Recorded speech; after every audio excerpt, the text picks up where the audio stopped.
Hayes, Entertainment exclusive.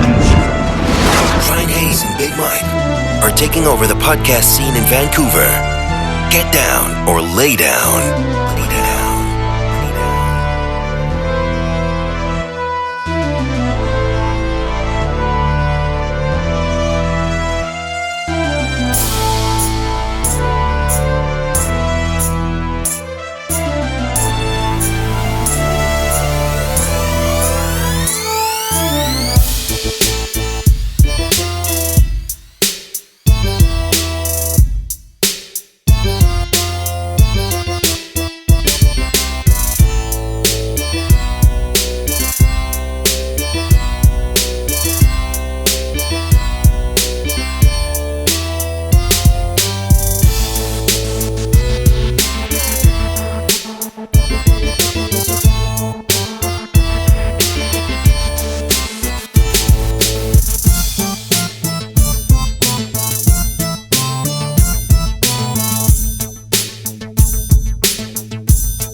Big Mike and Hayes Entertainment here. This episode, we got two Americans, two NHL prospects in Gallagher and Chaz Lucius. It's Hayes ENT. I only touch greatness. Big Mike, hit the subscribe button right there. We're going in. Oh, where did you bounce to, kid? Kid just bounced. Oh, did he? Yeah. How you doing today? Pretty good. How are you? Good, thank you. Yeah, no problem. How's the weather? Oh, it was like 91 today. It was actually pretty nice. So, yeah, one of the nicest days we've had here so far. So, Yeah, we got a rainstorm in Vancouver. oh, yikes. Yeah, do you know Max? Who's that? Oh, You know yeah. Max Smolinski? Yep. Oh, he's a good kid, good friend of the show. I really liked our interview with that guy. Oh, really? Yeah. Yeah, I've worked out with him this summer, so. Okay, good. Yeah. I got Chaz coming in right now, bud. So has it opened up down there for you guys? Have you guys been able to skate and stuff or what? It just opened up, like, not too long ago, like, the last 2 weeks. Like, we just started skating and working out back at USA. Not with the team, but, like, with summer programs and stuff like that. So, Right. yeah, it's been good. Yeah, Michigan was pretty far behind on everything, but, yeah, we just started to open back up. Now he's got to put on his Michigan jersey now. Oh, boy. Hey. I would say go blue, but I don't know if Notre Dame would like that too much. Yeah, he's going to Notre Dame. What, should I take this off? Yeah. All right. It's all right. You're born in Michigan. You're always a Michigan fan. Hey, I'm a Queen Hughes fan. There you go. Yeah, so I've had that Michigan jersey for a few years now, ever since Queen went there, because we're from Vancouver, so I'm a huge Queen Hughes fan. Oh, yeah. That's awesome. What was it like playing with Luke? That's one of my questions coming up here, but It's fun. He's a great player, like just a great puck-moving D, so it's always fun to play with those guys. So he's really skilled. It's fun to watch. Yeah, we've actually met him a few times now, just through Quinn and again at the draft when Jack went. Yeah. Because I got season tickets to the Canucks, so the draft was just in Vancouver where Jack went first overall, right? Oh, yeah, that's right. Did you was the draft part of that then too? Like your season tickets? Like Yeah, definitely. Yeah, we got first dibs on buying tickets. Oh, that's perfect. That's awesome. Yeah, I grabbed them right by the stage, like row 6, maybe upper deck, right at the stage side. Oh, yeah. There we go. There you go. Hello? hey. What's up, Chad? Hey. What's up? Hey. So much. Hey, Ty and Chaz. I just want to thank you guys very much. We got Ryan here and Big Mike. Thanks for coming on our show. We appreciate it. Yeah, no problem. We're just gonna ask you a bunch of questions about hockey, guys. So, what made you guys start playing? Chaz, you want to go first? Yeah, sure, I'll go. For me, hockey wasn't always my first sport. Neither of my family members played hockey, so me and my brother just kind of picked it up, and from there we loved it ever since. We started with basketball, but we never really liked it, and we're never really good at it. So that's kind of how we started picking it up. Yeah, so for me, my dad, he's a high school gym teacher, and a bunch of his students, they like a bunch of the hockey players kind of took me under their wing and brought me to some games. And I think after the first game, I asked my dad for a pair of hockey skates, and it just took off from there. Just loved the game ever since. So, Who are your guys' biggest influences in your career? If it's your parents or coaches or The biggest influence for me probably has been my brother, honestly, because me and him have been on the same journey together, and obviously next year with him going to the NTDP, we just both pushed each other, and we just both want each other to do the best.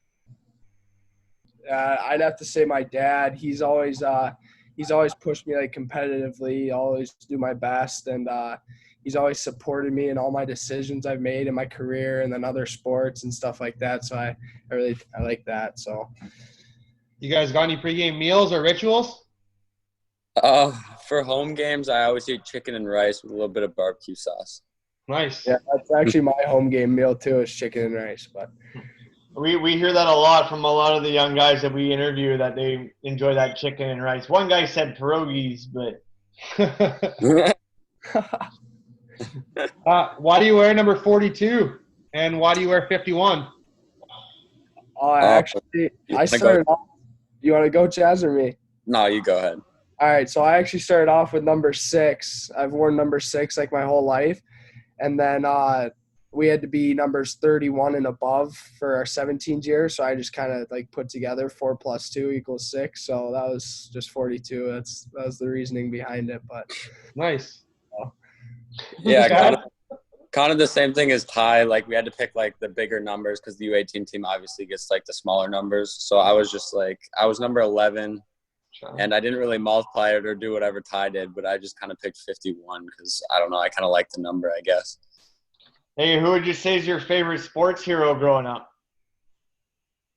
For me, definitely Jack Eichel, obviously another NTDP player. And I feel like what he did at the program was obviously really special, and now what he's doing in the NHL is obviously super cool.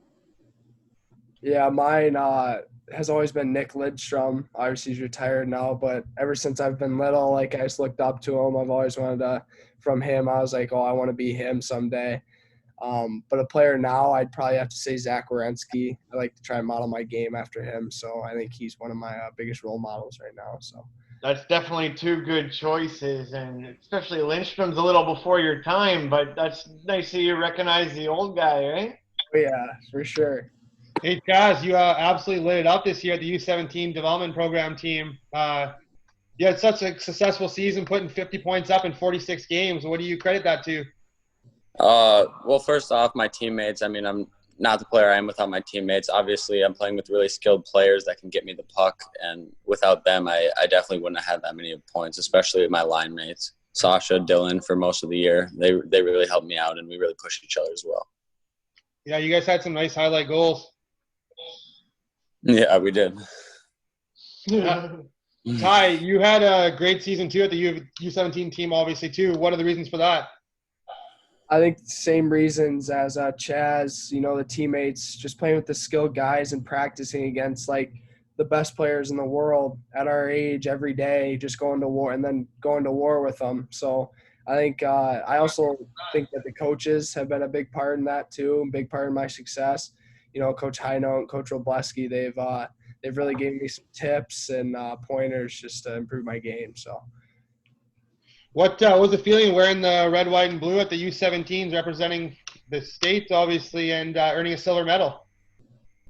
I'll take it, Ty. I guess we'll just alter the questions.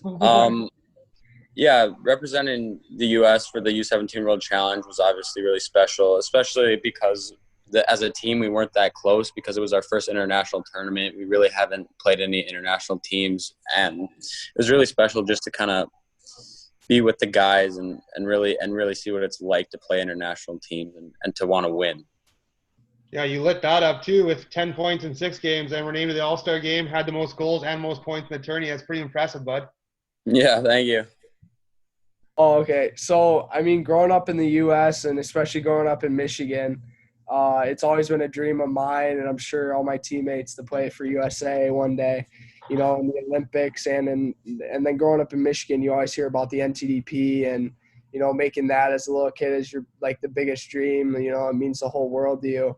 So having the chance to go with my 23 brothers now to represent our country is the best feeling ever. So I can imagine. Okay, my question, I tried to sneak in there earlier. What would you say is your favorite sports movie? Mine's probably Miracle. Miracle. I don't know. I feel like everybody says that, but it is. They do say that every time. Yeah. I think that's going to be the pretty common answer. That's mine too.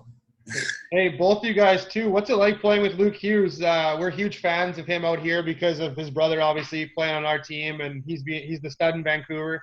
So we're curious, what's he like as a teammate? Yeah, he's a really nice guy. Over this past year, I've gotten really close to him, and I mean, he's just a normal kid, I guess. I mean, you wouldn't know that he has 2 brothers that were first-round draft picks at all. He's really humble, and he goes about his business just like a pro. Yeah, I completely agree with Chaz. And then I played with him at the beginning of the year. He was my D partner, and he's really fun to play with as a player. Really offensive, and he can lock it down in the defensive zone too, so it's fun to play with. We're definitely big fans. We met him a few times, as I was saying to you, Ty, ahead of the interview before Chaz came in. We met him at the draft, and he was super nice, really friendly. He actually stood around and talked to just some normal guys like us that were standing there. And we asked him a question. I knew who he was, of course, but we were asking him some questions. He stood around and talked. He seemed like a really great guy. Yeah, he is. Hey, I got a question. Who do you think wins Rookie of the Year? Quinn Hughes or Cale Makar? Quinn Hughes. Yeah, good kid. Gotta go with the program guy, Quinn Hughes. Yeah. Hey, and the Vancouver guy, so we're on your side on that one. Out of curiosity for both you guys, why did you guys choose to go the university route? Obviously, the schooling part, but other than that, over the OHL or the WHL, where you both were drafted? I think for me, being University of Minnesota commit, me and my brother, obviously, that was like a big thing. And growing up in Minnesota, like as a kid, all you really dream about is wearing that M on your sweatshirt. And that's like kind of my whole thought process in that. And obviously staying home is a big thing for me. I like to be home in my home state of Minnesota. Makes sense. Nothing's better than mom's home-cooked meals. Exactly. Yeah, so for me, obviously education, as you guys said, at Notre Dame is top notch. So that's one of the reasons. But I think it's also a great development route. And then growing up in Michigan, you always want to play in the Big Ten when you grow up, like any college sport. And so I thought Notre Dame was the best fit for me at the academic and then the development route in the Big Ten. So Yeah, it's some good hockey. I love watching that. Oh, yeah. If a GM or scout were to ask, Ty or Chaz, what do you guys bring to the table? For me, I feel like sometimes I can be a power forward, but also a really skilled forward. I feel like I have one of the best shots in the draft class, and obviously I'm going to use that to my advantage as I grow up. And, yeah, I feel like I can bring a lot to the table. Yeah, I'd say I think that I'm a very good two-way defender. So I have the ability to lock it down in the defensive zone and not allow too many scoring chances or goals.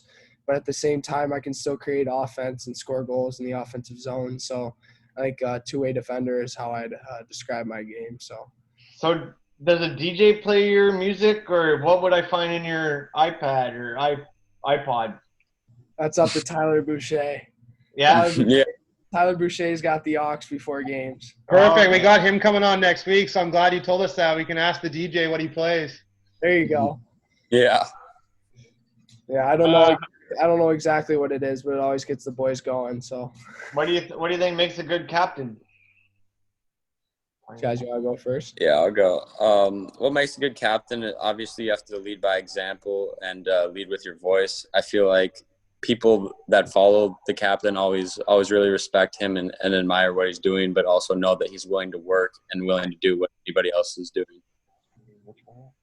Yeah, I agree. I think you just got to be a leader on and off the ice. You know, he's always doing the right things, and someone needs to be picked up. You know, get a kick in the ass or something like that. Then the captain's always good for that. So, I think that's what I look for in a captain. So. But we talked to a few people here, and they always tell us these weird stick taping stories, or they put the shin pads on the wrong way, and they're just stuck with it for life. Do you guys have any pregame rituals like that? For me, I always put my left stuff on before my right. So left skate, then right skate, left shin pad, right shin pad. Everything just goes left. And then Why? I don't know. Like, it's just, I got a little bit of OCD about it. Like, it's just always left side, then right side, and like anything that I do. And then I always put my elbow pads on before my chest protector, which is, I guess, weird. Yeah, strange. Hey, not really. I put my elbow pads on before my chest protector. I play beer league though, but I'm like 5 feet tall, and I hope they're in a fight, and I'm like, if they're too big for me, I just whack them in the legs and I chop them down to my height. I'm 5 feet. Yeah, go ahead. I don't think. I mean, we don't have enough time to explain everything I do. I got a ton of pregame rituals, but I wouldn't say it's a superstition. It's almost like a routine now. Like, for an example, I mean, I always put my right skate on before games, my left skate on before practices, like first. What? So, I mean, I got like crazy things like that, but it's not like if I don't do it, it's gonna mess me up. But it's just more of like a routine. Like that's just how I get ready for my games. Yeah, you be careful letting that kind of stuff into your head at such a young age, though. How are you guys preparing yourselves for the NHL draft?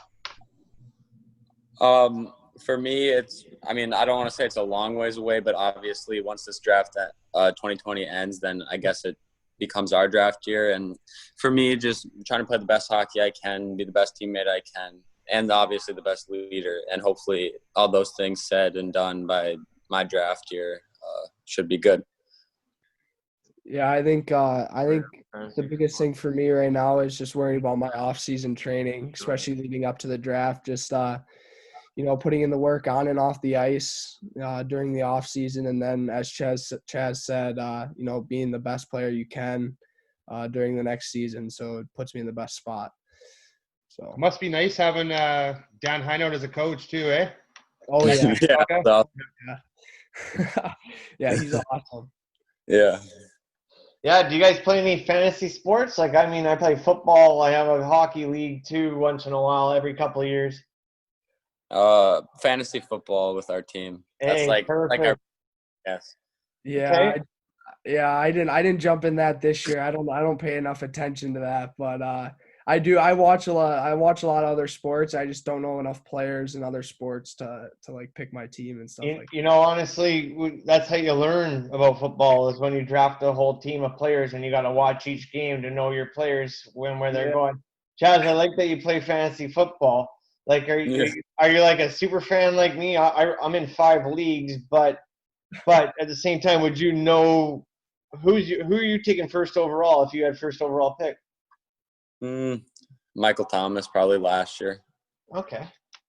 No Derrick Henry, even though he had a huge year last year? No, Michael Thomas, because Luke Hughes had him at midway through the fantasy season, and I traded for him, and he did really good. So Nice. I'll go with Michael Thomas. Good choice. That's a good choice. That's definitely a good choice. To me personally, if I was sitting in the number 6 seed, I would take Michael Thomas if he was still on the board. Yeah. He's a good spot to go. He's definitely a good franchise player. We do keeper leagues, so you get to keep your player for the next couple of years. Yeah. Luke Hughes plays fantasy football? Yeah, he does. Oh, I'm going to have to get drilling on that guy when we get the interview with him. We're going to have to ask him about some fantasy football. He's huge into that too. He's huge into it. Perfect. What would you guys say your biggest strengths are on and off the ice? On the ice, definitely my shot and the awareness that I have, and I'd also say my passing too. I have good vision, and off the ice, I mean, I don't know. I mean, if I'm not playing hockey, I like to golf or surf on the lake. Yeah, on the ice, I think same as Chaz, my shot, but then also I think my stick positioning is really good in the defensive zone. So I like to consider that as one of my strengths along with my shot. So Awesome. Thank you guys so much for coming on today. We totally appreciate it. yeah, no problem. Thanks for having us. I'm Ty Gallagher, and I was just on the I Only Touch Greatness podcast. Woo! I'm Chaz Lucius, and I was just on the Only Touch Greatness podcast.